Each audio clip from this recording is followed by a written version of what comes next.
The ancient ruins of Earth loomed before Captain Xenavos as her ship, the Starweaver, broke through the atmospheric clouds. Her heart raced beneath her scaled chest.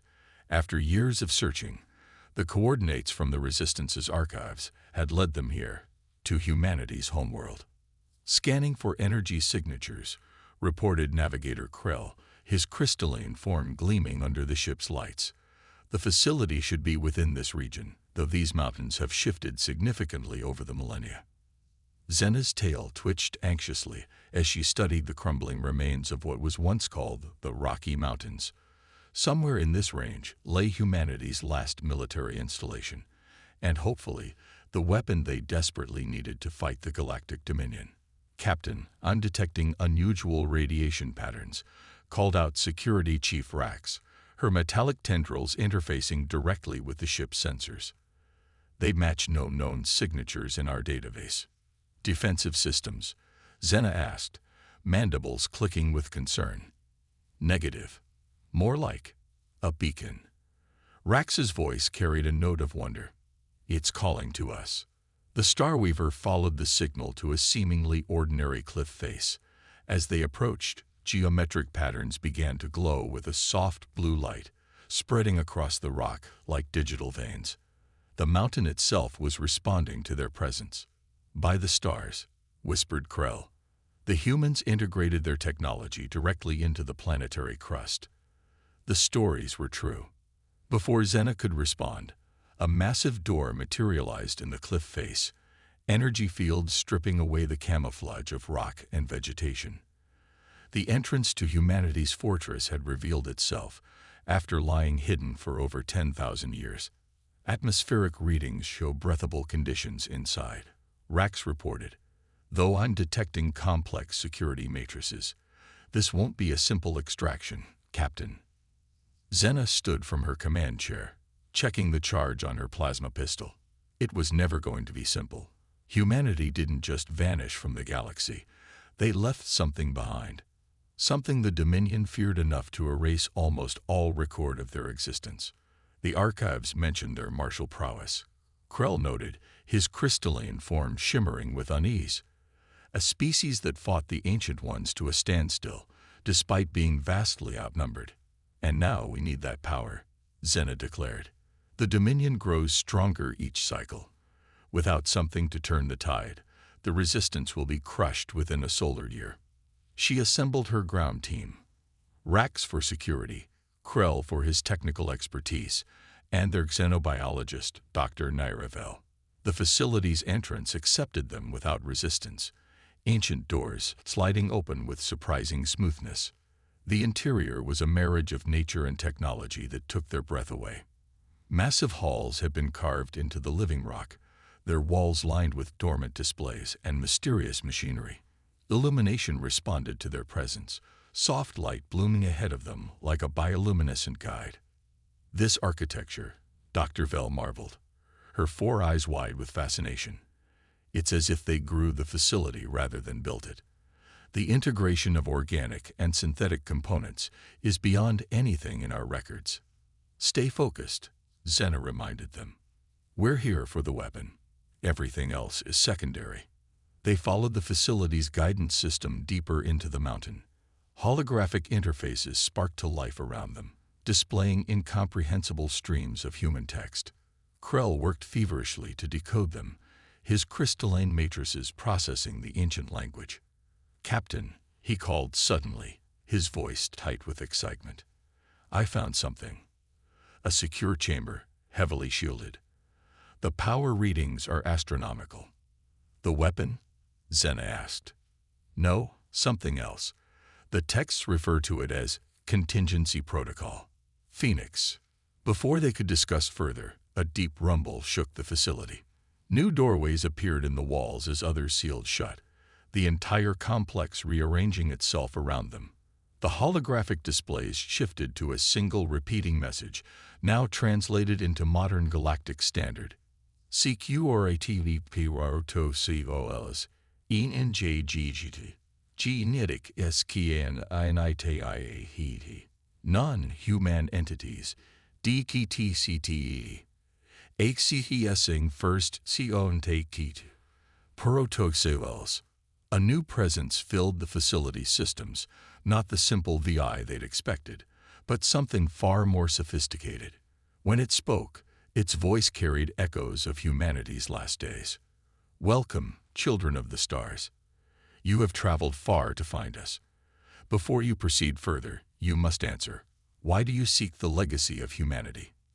The question hung in the air like a blade. Xena stepped forward, her scales gleaming under the facility's lights. Everything depended on her next words. We seek it because we face extinction, because the galaxy has fallen under the control of beings who would crush all freedom and diversity beneath their heel. We seek humanity's legacy because the stories say you fought such beings before and found a way to prevail. Silence stretched for long moments.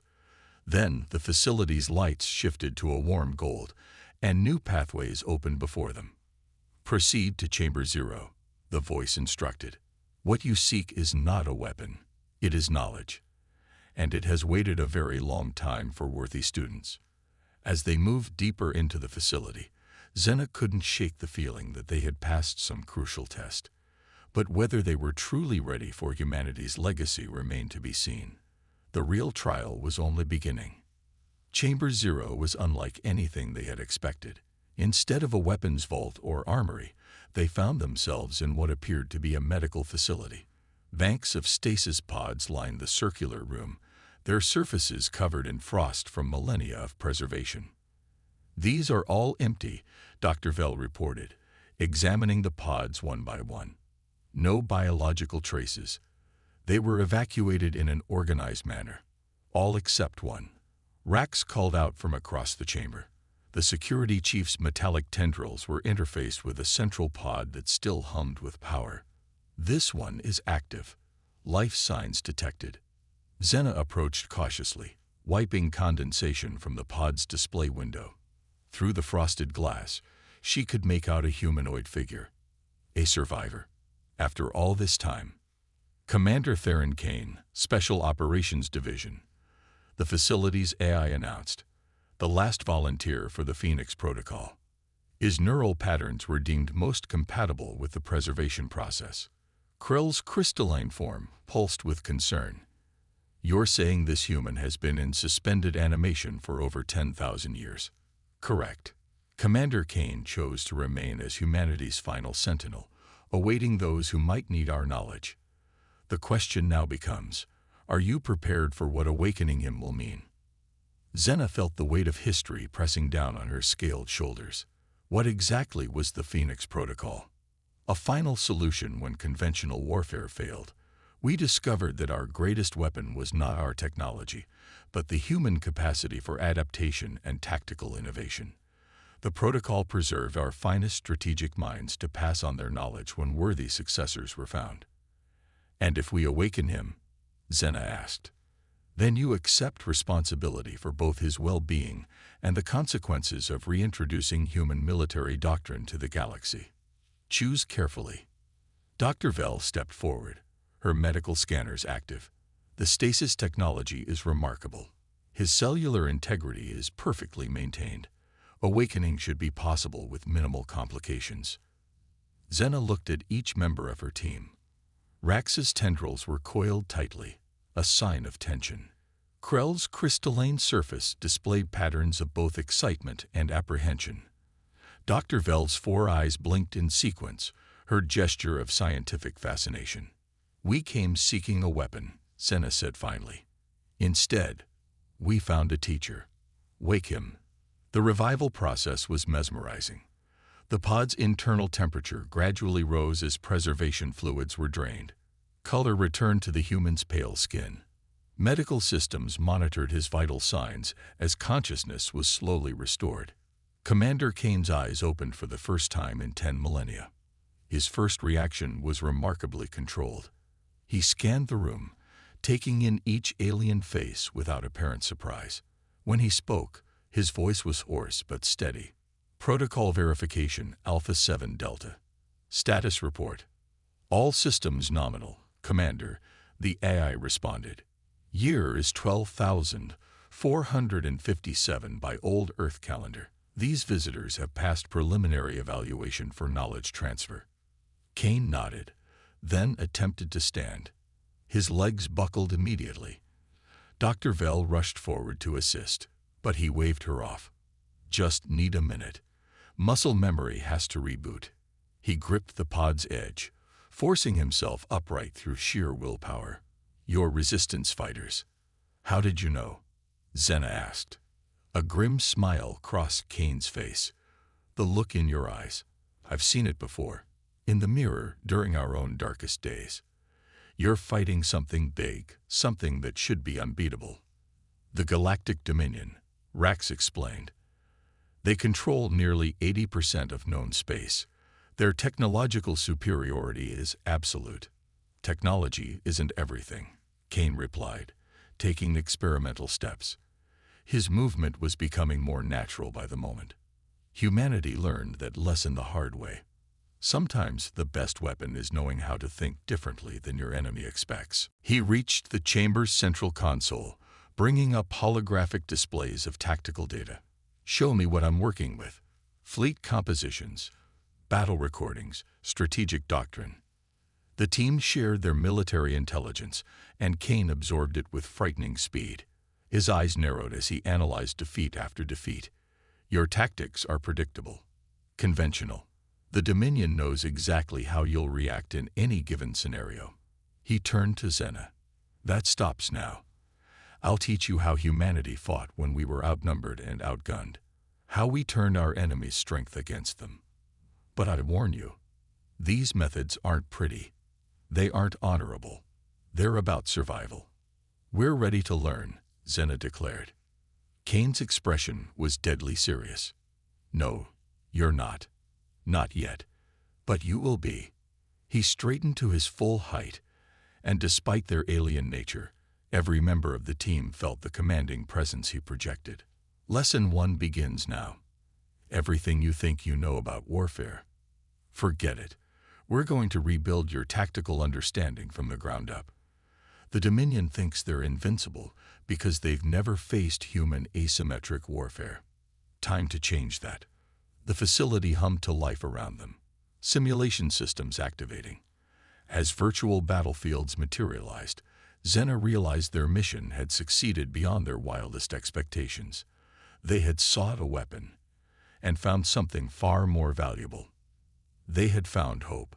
The Starweaver's training bay had been transformed. What was once an orderly space for combat drills now resembled organized chaos. Holographic terrain generators created ever-shifting battlefields, while Kane put the rebel fighters through their paces. You're still thinking linear, Kane shouted as Rax's security team attempted to breach a simulated Dominion stronghold. The enemy expects you to attack their strongest point head-on. That's why they make it strong. But the objective is there, Rax protested, her metallic tendrils twitching with frustration. The objective is to win. Kane manipulated the holographic terrain, highlighting alternative approaches. Look at your enemy's psychology. The Dominion builds these fortresses as symbols of power. They want you to throw yourselves against their walls. Every failed assault reinforces their sense of superiority. Xena watched from the observation deck as Kane dismantled centuries of rebel military doctrine. In the 2 weeks since leaving Earth, he had systematically challenged every assumption they held about warfare. They're learning, Dr. Vell remarked, standing beside her. The xenobiologist had been monitoring Kane's physiological adaptation to the modern era, though I worry about the psychological toll on him. Xena nodded. She'd noticed it too. The way Kane would sometimes pause mid-sentence, his eyes distant. The weight of being humanity's last soldier clearly haunted him. Below, Kane was demonstrating a new concept. Humanity learned to weaponize our enemy's arrogance. The Dominion's greatest weakness is their absolute belief in their superiority. They've forgotten how to adapt because they've never needed to. He brought up tactical displays showing Dominion fleet movements. See these patrol patterns. Perfect geometric formations. Textbook military doctrine. They're so convinced of their invincibility that they've become predictable. Krill's crystalline form pulsed with sudden understanding. That's why you had to study their communication protocols. Their rigid hierarchy is a vulnerability, Kane finished. In human warfare, we learn to operate with minimal central command, each unit capable of independent action, adapting to circumstances. The Dominion can't comprehend that level of tactical flexibility. The training session was interrupted by alert sirens. Xena rushed to the bridge, Kane following close behind. A Dominion patrol had detected their ship despite its stealth systems. 3 cruisers, heavy weapon loadout. Rax reported, her tendrils interfacing with tactical systems. They're moving to surround us. Kane studied the tactical display, his expression shifting from concern to something almost predatory. Perfect. Time for a practical demonstration. We're outgunned, Xena reminded him, but not outmatched. Your ship's systems are more adaptable than you realize. Kane's fingers flew across the control interface. The Dominion expects you to either fight or flee. Their tactics are optimized for those scenarios, so we'll do neither. He reprogrammed the Starweaver's power distribution, channeling energy in ways Xena had never considered. We're going to teach them why humanity's enemies learn to fear our unpredictability. What followed was a masterclass in tactical innovation. Kane turned the Starweaver's supposed weaknesses into advantages. Emergency gunting systems became improvised propulsion. Power fluctuations were synchronized to create sensor ghosts. The ship danced through space in ways that defied conventional combat doctrine. The Dominion cruisers, bound by their rigid tactical protocols, couldn't adapt to the erratic maneuvers. Their precision formations became a liability as Kane forced them to interfere with each other's firing solutions. Within minutes, the hunters became the hunted. We could destroy them, Kane noted as the Dominion ships struggled to regroup. But that's not the lesson they need to learn. Instead, he orchestrated a series of near misses that left the patrol thoroughly humiliated without causing casualties. As they jumped to safety, Xena understood what the facility's AI had meant. The true weapon wasn't technology or firepower. It was a fundamentally different way of thinking about warfare. You've been holding back in training, she accused Kane later in the tactical room. He nodded. You weren't ready to understand. Combat isn't about strength or even skill. It's about shattering your enemy's assumptions. The Dominion believes they know all possible moves in this game. Humanity's gift to the galaxy was proving that the game has no rules. How did your people develop these strategies? Kane's eyes grew distant again. Necessity. We were always outnumbered, outgunned, facing enemies with superior technology. We survived because we learned to turn our desperation into an advantage. Your rebellion has been fighting like you expect to lose. I'm going to teach you how to fight like you have nothing left to lose. Xena saw both promise and warning in his words. The power of human tactical doctrine came with a price. It would change them, just as it had changed humanity. The question was whether they were ready for that transformation. Looking at her crew, seeing the newfound fire in their eyes after today's victory, she knew the answer. They had already begun to change. The weapon they sought had been inside them all along. They just needed humanity's last warrior to show them how to use it. The Revel base on Nexus Prime buzzed with unprecedented activity. Word of the Starweaver's victory over superior Dominion forces had spread, bringing new recruits and skeptical veteran commanders alike. Kane stood before the assembled resistance leadership, his presence commanding attention despite being the only human in a room full of alien species. Your greatest weakness has been fighting tomorrow's battles with yesterday's tactics. Kane addressed them. The Dominion's technological superiority is meaningless if they can't predict where or how you'll strike. He transformed the briefing room into a massive tactical display, showing dozens of failed rebel operations. Each of these defeats reinforced what the Dominion thinks they know about you. Now we use that against them. The training that followed was brutal but effective. Kane divided the rebels into small, autonomous cells, each trained to operate independently, while contributing to larger strategic goals. He introduced concepts that seemed counterintuitive. Controlled chaos, strategic misdirection, and what he called tactical improvisation. Dr. Vell observed these sessions with growing concern. The psychological strain on him is increasing, she reported to Xena privately. He's pushing himself beyond safe limits. But Kane refused to slow down. Every day without action was another victory for the Dominion. He worked tirelessly, transforming the rebellion from a conventional military force into something entirely new. The results were undeniable. Small rebel cells began conducting operations that left Dominion commanders baffled. Supply lines were disrupted in ways that seemed impossible. Critical facilities were compromised by attacks that defied tactical analysis. The weapon humanity had left behind was revealing its true power, not in destruction, but in transformation. The culmination of Kane's training arrived sooner than expected.